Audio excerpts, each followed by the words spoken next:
Every సక్సెస్కి ఒక planning అనేది ఉంటుంది సార్. వితౌట్ ప్లానింగ్ సక్సెస్ ఉండదు. ఆ ప్లానింగ్లో అనేక భాగాలు ఉన్నాయి సార్.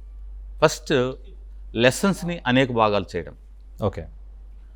ఆ లెసన్స్ అనేక భాగాలు చేసిన తర్వాత ఆ భాగంలో పట్టున్నటువంటి వ్యక్తుల చేత టీచింగ్ చెప్పించడం విద్యార్థులకు. ఓకే.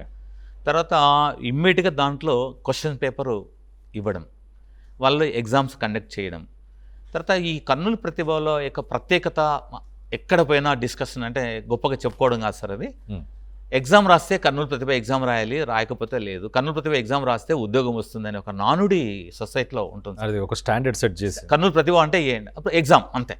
దానికి రీజన్ ఏమంటే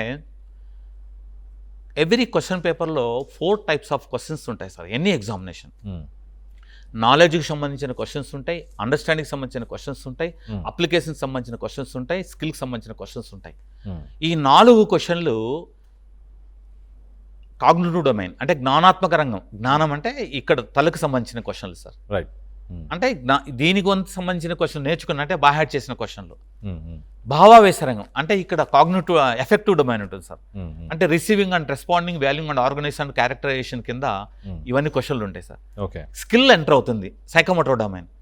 అంటే ఈ డొమైన్లో ఉన్నటువంటి నా అన్ని లక్ష్యాలకు సంబంధించినటువంటి ప్రశ్న పత్రాలు మా క్వశ్చన్ పేపర్లో ఉండడం వల్ల పిల్లలు అనేక రంగాలుగా పరీక్షించడం వలన ఎగ్జామ్ పెట్టిన వెంటనే వితిన్ 2 అవర్స్లో రిజల్ట్ ఇవ్వడం వలన విద్యార్థి ఎక్కడ వెనక ఉన్నారో ఐడెంటిఫికేషన్ చేసి మనం చెప్పకపోని పుస్తకాలు రెఫర్ చేసి ముందుకు పోవడానికి ఆస్కారం ఉంది. నెక్స్ట్ వీక్ వాళ్ళు తప్పు చేయరు.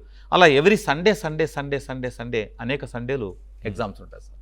బట్ సండే ఎగ్జామ్ అంటే ఇక్కడ ఆ వారం జరిగినటువంటి సిలబస్ మాత్రమే ఉండదు సార్ మన ఇన్స్టిట్యూషన్లో.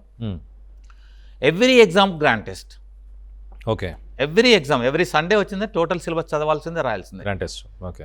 First Sunday 10%, next Sunday 10%, next Sunday 10%. అట్లా టోటల్ 7 or 8 సండేస్ లోపల టోటల్ 80% ఆఫ్ ద సిలబస్ ఓనుగు చదువుకొని ఎగ్జామ్ రాయడం జరుగుతుంది. అతను వెనకబడినటువంటి అంశాలపైన మా అధ్యాపకులు మేము క్లారిఫికేషన్ ఇస్తాం సార్. ఓకే.